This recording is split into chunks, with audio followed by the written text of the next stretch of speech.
Hi friends, நான் உங்கள் இளமீலன். இன்றைக்கி யாரோட வரலாறு பார்க்க போகிறோம் அப்படின்னா, பிராஞ்சேரி குளக்கரையில் இருக்கிற ஸ்ரீ தளவாய் மாடன் கரேடி மாடன் அவரோட வரலாறு தான் பார்க்க போகிறோம். அவர் அங்கே இருக்கும்போது அவருக்கு பூஜை செய்கிறதுக்காக நயினார் செட்டியாரை அழைக்கணும் அப்படின்னு விருப்பப்படுறாரு. அப்படி விருப்பப்பட்டு நயினார் செட்டியாரை அழைக்கிறதுக்காக ஈர்லப்பசாமியை நடுராத்திரியில் அனுப்புகிறாரு. ஈர்லப்பனும் நடுராத்திரி அவரோட கதவை தட்டி, நயினார் செட்டியாரே, உன்னை பூஜை வைக்கிறதுக்காக பிராஞ்சேரி குளக்கரையில் இருக்கிற எங்கள் ஐயன் கரேடி மாடன் உன்னை கூப்பிட்டு வர சொன்னார், அதனால் பூஜை வைக்கிறதுக்காக நீ வரணுமா அப்படின்னு சொல்லிட்டு தகவல் சொல்கிறாரு. இதை கேட்ட நயினார் செட்டியாருக்கோ கோபம் அதிகமாகுது. எனக்கே 7-8 செக் இருக்குது, நல்ல பொன்பொருளோடு இருக்கிறேன், நான் ஏன் அங்கே போய் பூஜை பண்ணுறதுக்கு போகணும் அப்படின்னு நினைக்கிறவர், எனக்கு செக்காட்டி தான் பழக்கமே தவிர மணியாட்டி பழக்கம் கிடையாது, அதனால் உன் எஜமான்ட்ட போய் சொல்லு, என்னால் பூஜை வைக்க வர முடியாதுன்னு சொல்லு அப்படின்னு சொல்லி அனுப்புகிறாரு. இதை போய் ஈர்லப்பசாமியும் அப்படியே கரேடி மாடன்ட்ட சொல்கிறாரு. கரேடி மாடனும் சரி நான் பார்த்துக்கிறேன் அப்படின்னு சொல்லிட்டு மறுநாள் அந்த செட்டியாரோட பொண்டாட்டி குளத்துக்கு தண்ணி எடுக்க வரா. அப்படி தண்ணி எடுக்க வரும்போது அவளை பூதம் போல் போய் பயங்காடுறாரு. வேலை மீனா பண்ணாலும் அவன் மயங்கி உழுவுறான். அந்த அன்றைக்கி மறுபடியும் கூட்டு போய் வீட்டில் வைக்கிறாங்க. வீட்லேயும் அதே மாதிரி பயங்காட்டுறாரு. இப்படி நடக்கவும் செட்டியார் யோசிக்கிறாரு, என்னவா இருக்கும், ஏதாவது பிரச்சனையாக இருக்குமோ, இவளுக்கு பேய் ஏதாவது பிடிச்சிருக்குமோ அப்படின்னு சொல்லிட்டு மணப்பாடுக்கு போய், மணப்பாடு அப்படிங்கிற ஒரு ஊருக்கு வள்ளி குரத்திட்ட குறி கேட்க போகிறாரு. அப்படி குறி கேட்க போகும்போது சாமியும் பின்னாடியே நிற்கிறாரு. வள்ளி குரத்தையும், இப்படி உங்களை ஒருத்தர் பூஜை வைக்க கூப்பிட்டாரா, நீங்கள் பூஜை வைக்க போக மாட்டேன்னு சொன்னீங்களா அப்படின்னு சொல்லிட்டு கேட்குறான். ஆமான்னு சொல்லவும் அவள் சொல்கிறா, நீங்கள் பூஜை வச்சாலே ஒழிய உங்களை அவர் சும்மா இருக்க விட மாட்டார், இப்படி தான் பண்ணுவார், அதனால் போய் பூஜை வைங்க, உங்களை நல்லபடியாக ஆக்கி வைப்பார் அப்படின்னு சொல்லிட்டு வள்ளிக்குறத்தை சொல்கிறா. இவரும் சரின்னு சொல்லிட்டு அந்த குளத்தில் போய் குளிச்சு மூழ்கி புருஷனும் பொண்டாட்டியும் போய் அவருக்கு பூஜை வைக்கிறாங்க. இப்படியே பூஜை வச்சுக்கிட்டு வராங்க. அப்படி வரும்போது ஒரு நாள் அதாவது மார்கழி மாதம் குளிர் வருது. குளிர்காலம் வந்ததும் செட்டியாருக்கு கொஞ்சம் குளிக்கிறதுக்கு மாச்சல். இந்த குளிரில் போய் குளிச்சுட்டு போய் அவருக்கு பூஜை வைக்கணுமா, ஐயோ குளிக்க முடியாதேன்னு நினைக்கவர், சரி நம்ம சாமி தானே என்ன செஞ்சிருவார் அப்படிங்கிற ஒரு மிதப்பில் தைரியத்தில் குளிக்காமல் போய் பூஜை வைக்கிறாரு. இது 1 நாள் 2 நாள் நடந்தால் பரவாயில்ல, அடிக்கடி இப்படி பண்ணுறாரு. இதெல்லாம் யோசித்து பார்த்த கரேடி மாடன், இனிமேல் நம்ம செட்டியார் சும்மா விட்டு வைக்கக்கூடாது, இவர் ஓயாமல் குளிக்காமல் வராரு, இது என்ன அதனால் விடக்கூடாது அப்படின்னு சொல்லி நினச்சவர் அவர்கிட்ட இருந்த பொருள் அத்தனையும் ஒன்றொன்னையாக கரைக்காரு. அவரோட வியாபாரத்தில் நஷ்டத்தை உண்டாக்குறாரு. இப்படியே போகுது. கடைசியில் செட்டியார் ஒன்றுமே இல்லாமல் செக்காட்டி பொழைச்சிக்கிட்டு இருந்தவர் செக்கெல்லாம் விற்றுட்டு வேறு என்ன செய்யன்னு தெரியாமல் வேறு ஊருக்கு செக்காட்டுறதுக்கு சம்பளத்துக்கு போகிற மாதிரி ஆயிடுச்சு. அப்படி போகும்போது இந்த சாமியை கண்டு கூட பார்க்காம நம்மளை இந்த நிலைமைக்கு ஆக்கிட்டாரே, நம்ம பூஜை வச்சதுக்கு கூட அது இல்லாமல் நம்மளை இந்த நிலைமைக்கு ஆக்கிட்டாரே அப்படின்னு நினச்சிக்கிட்டு மாராந்தபுதூர் அப்படிங்கிற ஊருக்கு சுப்பையா செட்டியார்கிட்ட செக்காட்டுறதுக்காக கிளம்புறாரு. அப்படி போய் செக்காட்டிக்கிட்டு இருக்காரு. அப்போ இந்த ஊரில் இருக்கிறவங்களாம் யாருமே இந்த சாமியை பார்க்கல. இப்படி இத்தனை வருஷமாக கும்பிட்டவனையே ஒன்றெல்லாம் ஆக்கி இந்த சாமி ஊரை விட்டு பற்றிருச்சே, நம்மலாம் போனால் நம்ம என்னத்துக்கு ஆகும் அப்படின்னு சொல்லிட்டு ஊர் மக்கள் யாருமே இந்த சாமி கும்பிட போகலை. சாமிக்கு பூஜையும் நடக்கலை. இப்படியே இருக்கும்போது ஈர்லப்பசாமியும் கேட்காரு, ஐயா எசமானே, உங்களே கதின்னு கடந்தோன்னு இப்படி ஆக்கிட்டேல, அவனை போய் கூட்டு வரக்கூடாதா அப்படின்னு சொல்லிட்டு ஈர்லப்பசாமி கேட்குறாரு. சரி நான் போய் கூட்டு வரேன் அப்படின்னு சொல்லிட்டு கரேடி மாடன் மாராந்தபுத்தூருக்கு போகிறாரு. அது எப்படி போகிறாரு தெரியுமா, சுப்பையா செட்டியாரோட சொரூபத்தில் அங்கே போய் நயினார் செட்டியாரை எழுப்புறாரு. எழுப்பி நடுராத்திரி எழுப்பி, செட்டியாரே வார்மையா செக்கு ஓட்டுவோம் அப்படின்னு சொல்கிறாரு. இவரும் நம்ம சம்பளத்துக்கு தானே வேலைக்கு வந்திருக்கோம், சரி போய் செக்கு ஓட்டுவோம் எந்திச்சு போகிறாரு. சுப்பையா செட்டியார் முன்னாடி மாட்டை கூட்டிகிட்டே போக பின்னாடி இவர் மாட்டை பற்றிக்கிட்டே வரணும். நயினார் செட்டியார் மாட்டை பற்றிக்கிட்டே வரணும். இப்படியே போகும்போது மாட்டுக்கு இவரோட சொரூபம் தெரிஞ்சிருச்சு. இவர் சுப்பையா செட்டியார் இல்லை கரேடி மாடன்னு தெரிஞ்சுட்டு அந்த அன்றைக்கி மாடை அத்துக்கிட்டு ஓடிடுது. இதை கண்ட நயினார் செட்டியாருக்கோ இது சுப்பையா செட்டியார் இல்லை அப்படிங்கிற ஒரு முடிவு பண்ணுறாரு.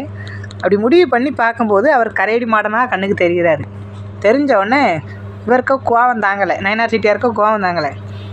ஏன் கரேடி மாடா, நான் அங்கே தான் இருந்தேன், என்னை பாடாப்படுத்தி ஊரை விட்டே பற்றி விட்டுட்டேன், இங்கே நான் சம்பளத்துக்கு பிழைச்சிக்கிட்டு இருக்கேன், அதுவும் உனக்கு பிடிக்கலையா அப்படின்னு சொல்லிட்டு கேட்குறாரு. அந்த அன்றைக்கி சாமி பதில் சொல்கிறாரு, ஐயா நயினார் செட்டியாரே, நீர் குளிக்காமல் கொள்ளாமல் பூஜை வச்சதுனால தான் உங்களை பாடாப்படுத்தி உங்கள்கிட்ட இருந்த அத்தனை செல்வத்தையும் நான் ஒன்றும் இல்லாமல் ஆக்கினேன். நீ திரும்பி ஊருக்கு வந்து குளிச்சு முழுகி ஒழுங்கா பூஜை ஏற்பியானா முன்னாடி இருந்த செல்வத்தோட உனக்கு 3 மடங்கு நான் கூட்டி தரேன், நீ வா. அதே மாதிரி செக்கு ஓட்டினதுக்கு சம்பளமாக உனக்கு 2 மாடும் பிடிச்சி தரேன் அப்படின்னு சொல்லிட்டு வாக்கு கொடுக்காரு. வரும் சரி, இந்த சாமி நம்மளை எங்கே இருந்தாலும் விடாது, போவோம், நமக்கு அங்கே போய் தான் அழியணும்னு விதி இருந்தால் அழிவோம், வாழணும் விதி இருந்தால் வாழுவோம் அப்படின்னு சொல்லி நினச்சிக்கிட்டு பழையபடி ஊருக்கே போகிறாரு. அப்படி ஊருக்கு போகும்போது குளத்துல குளித்து சூடம் ஏற்றி சாமியை கும்பிட்டுட்டு ஊருக்குள்ளே போகிறாரு. இப்படியே நாட்கள் போகுது. அவரும் பழையபடி செல்வாக்காக வராரு. அப்படி வாழ்ந்துக்கிட்டு இருக்க நாளையில் சாமி இவருக்கு 2 மாடு பிடிச்சி தரா சொல்லியிருந்தார்ல, அதுக்கு ஆள் பிடிக்க வேண்டாமா? அவங்க எங்கேருந்து வராங்க அப்படின்னா, வெள்ளாங்குடி அப்படிங்கிற ஊரில் அண்ணன் தம்பி 21 பேர். அதில் மூத்தவர் வந்து சொல்லமுத்து கோனார். அவர் வந்து புதிமாடு ஏற்றிக்கிட்டு சங்கமுக காலையில் புதிமாடு ஏற்றிட்டு ஆத்தூர் ஆறுமுகமங்கலத்துக்கு 5 கோட்டை நெல் ஏற்றி கொண்டு போகிறாங்க. இப்படி கொண்டு போகும்போது போகிற வழியில் கரையடிமாடன் கோயில் இருக்குது. கோயிலை பார்த்தவங்க சரி நல்ல நிழலாக இருக்கே, உட்காந்து சாப்பிட்டு போகலான்னு நினைக்கிறாங்க. சரி சாப்பிட்லான்னு சொல்லிவிட்டு 21 பேரும் வண்டியை நிப்பாட்டிட்டு 21 இலை போட்டு சாப்பிட்றாங்க. குளத்துல குளிச்சுட்டு வந்து 21 இலை கரையடி மாடனுக்கு முன்னாடி இலை போட்டு உட்காந்து சாப்பிட்றாங்க. சாப்பிட்ட அத்தனை பேரும் அந்த இலையை எடுத்து தூர போட்டிருக்கணும். அதை செய்யாமல் இலையை அப்படியே போட்டு போயிட்டாங்க. இவங்களும் கொண்டு போய் மாட்டு நெல்லெல்லாம் இறக்குறாங்க. அடுத்த இடத்துக்கு கொண்டு போகிறாங்க, அதாவது ஆத்தூருக்கு கொண்டு போயிட்டாங்க. அப்போ ஐயா செட்டியார் வந்து பூஜை வைக்கிறதுக்காக வராரு. வரும்போது இந்த 21 இலையை பார்த்தோன்னே அவருக்கு கோபம் தாங்கலை. கரையடி மாடன்ட்ட கேட்குறாரு, ஐயா கரையடி மாடா, நான் குளிக்காமல் கொள்ளாமல் பூஜை வச்சேன்னு என் சொத்து சுகம் எல்லாத்தையும் அழைச்சி இந்த ஊரை விட்டு அனுப்புனீங்க. இப்படி உன் வாசல் முன்னாடி எச்சிலையை போட்டு போயிருக்கானுல, இவனால என்ன செய்ய போகிற அப்படின்னு சொல்லிட்டு கேட்காரு. கரையடி மாடனும் நான் பார்த்துக்கிறேன்ப்பா, நான் பார்த்துக்கிறேன் அப்படிங்கிற மாதிரி மனசுக்குள்ளேயே நினைக்கிறாரு. அந்த 21 பேரும் திருப்பி நெல்லை இறக்கிட்டு இதே வழியாக வராங்க. வரும்போது சொல்லமுத்து கோனார் வந்த வண்டியை உருட்டி போட்டுறாரு. அதாவது மாட்டை உருளையை பரட்டி போட்டுறாரு. மாடு உருளை பரலவும் இவங்களும் எவ்வளோ ட்ரை பண்ணி பார்க்காங்க, சரியாகலை. அதை சரி பண்ணுறதுக்காக கீழச்சேவல் நயினார் குளத்தில் இருக்கிற சுப்பையா சப்பானிமுத்து தேவர் அப்படிங்கிற ஒரு மாந்திரவாதியை கூப்பிட்டு வராங்க. அவர் வந்து எவ்வளோ ட்ரை பண்ணி பார்க்காரு. அப்போ தான் பக்கத்தில் ஐயா கரையடி மாடை வந்து நிற்கிறத கவனிக்கிறாரு. இதை என்னால் ஒன்றும் செய்ய முடியாது அப்படின்னு சொல்லிவிட்டு அந்த 21 பேர்ட்டையும் சொல்லிவிட்டு கிளம்புறாரு. 21 பேரும் இந்த மாடு வேண்டாம் அப்படின்னு சொல்லிட்டு கிளம்பிடுறாங்க. அதுக்கடுத்த மறுநாள் அதுக்கடுத்து ஐயா செட்டியார் பூஜை வைக்க வராரு.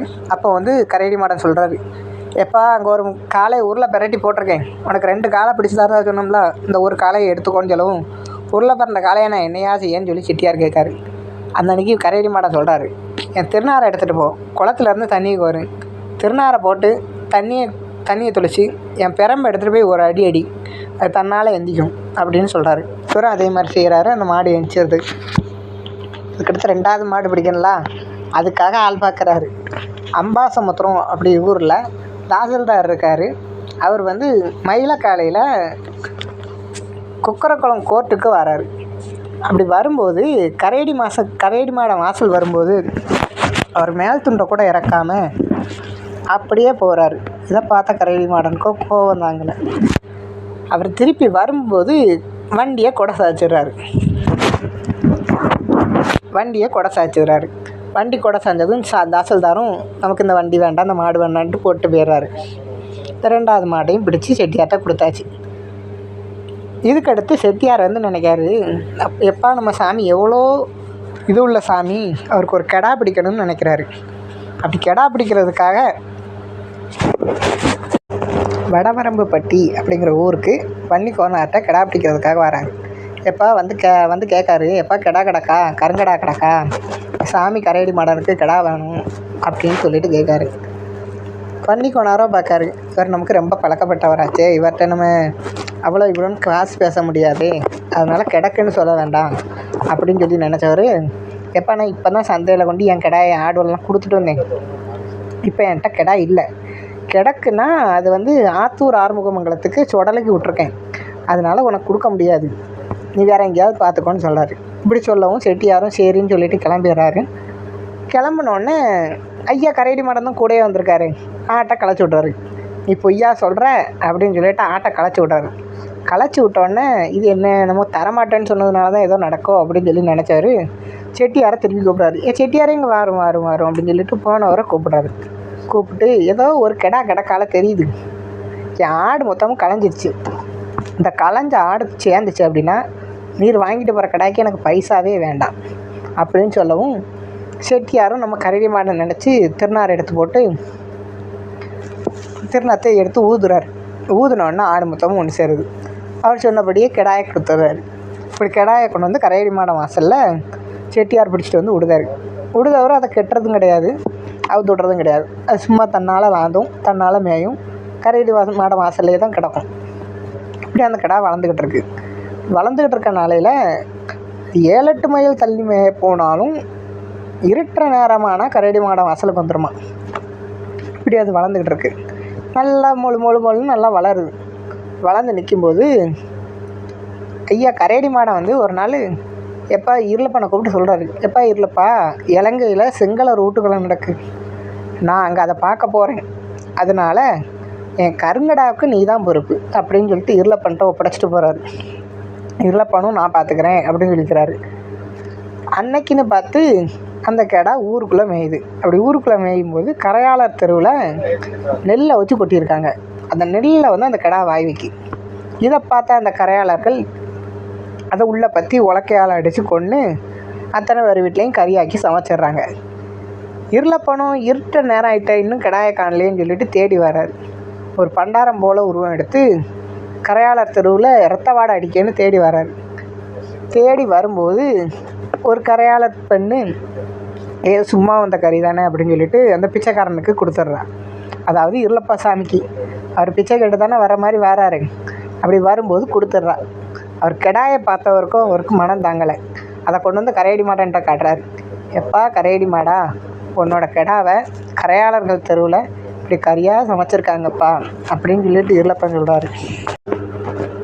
கரையடி மாடனும் அவங்களுக்கு கிடாயை தின்னதுக்கு தண்டனையாக வாந்தி பேதி காய்ச்சல்னு எல்லாத்தையும் கொடுக்குறாரு. கிடா தின்ன அத்தனை வீட்லேயும் இது நடக்குது. இதெல்லாம் பார்த்தவங்க இது என்னன்னு சொல்லிட்டு நினைக்கும்போது இந்த கிடா வந்து கோயில் கிடா அப்படிங்கிறத தெரிஞ்சுக்கிறாங்க. அதனால் இதுக்கு பரிகாரம் பண்ணணுன்னு நினச்சி ஒரு மந்திரவாதியை போய் பார்க்குறாங்க. ஆடைப்ப மந்திரவாதியை போய் பார்க்குறாங்க. அவர் வந்து பார்த்துட்டு இது சாமி குத்தம் தான் அப்படின்னு தெரிஞ்சுக்கிட்டு அந்த சாமி வெளியே இருந்துச்சுன்னா இவங்கள சும்மா இருக்க விடாது, உங்கள் குடும்பத்தையே அழிச்சிரும் அப்படின்னு தெரிஞ்சுக்கிட்டவர் அந்த சாமியை பிடிச்சி அடைக்கிறதுக்காக எல்லாம் ரெடி பண்ணுறாரு. அதன்படியே இந்த கோயில்களை போய் ஒவ்வொரு தெய்வங்களுக்கும் ஒவ்வொரு பலி கொடுத்து ஒவ்வொரு படப்பை போட்டு பிடிக்கிறாரு. பேச்சியம்மை எல்லாரையும் பிடிக்கிறாரு. அப்படி பிடிக்கும்போது கரையடி மாடனை பிடிக்கிறதுக்காக அங்கே கரையடி மாடை முன்னாடி போய் கருங்கடா வெட்டி அவரை பிடிக்கிறதுக்காக நினைக்கிறாரு. அப்படி பிடிக்கும்போது கரையடி மாடை வந்து அந்த கலசத்துக்குள்ளே ஈ போல் போய், அதாவது எறும்பு போல் இறங்கி ஈ போல் வெளியே பறந்து வந்துட்டாராம். அவன் அந்த கலையத்தை மூடுறதுக்குள்ளே திருப்பி வெளியே வந்துட்டார். இப்படி வெளியே வந்து கோயிலுக்கு வெளியே வந்து காத்துட்டு நிற்காரு. அவன் எப்பண்டா வருவான் அவனை கொல்லலான்னு சொல்லிட்டு. அவன் கோயிலேருந்து வெளியே வரும்போது அவனை கொல்றாரு. அந்த வாசல்லையே கொன்று அதுக்கடுத்து திருப்பி கரையாளர்கள்ட்ட போய் கரையாளர்களை மறுபடியும் இழந்தல்படுத்தி அவங்ககிட்ட ஊட்டு எல்லாம் வாங்கியிருக்காரு. இதுதான் கரையடி மாடனோட கதை. எனக்கு தெரிஞ்ச மட்டும் இந்த கதையை சொல்லியிருக்கேன். ஏதாவது தப்பு தவறு இருந்தால் மன்னிச்சுக்கணும். தப்பு தவறு இருந்தால் இல்லை இந்த கதையில் வேறு ஏதாவது திருத்தம் இருந்தால் இந்த கதை தெரிஞ்சவங்க நல்லா தெரிஞ்சவங்க எனக்கு தெரியப்படுத்துங்க. இந்த கதை பிடிச்சிருந்தால் லைக் பண்ணுங்கள், ஷேர் பண்ணுங்கள், கமெண்ட் பண்ணுங்கள். Bye friends.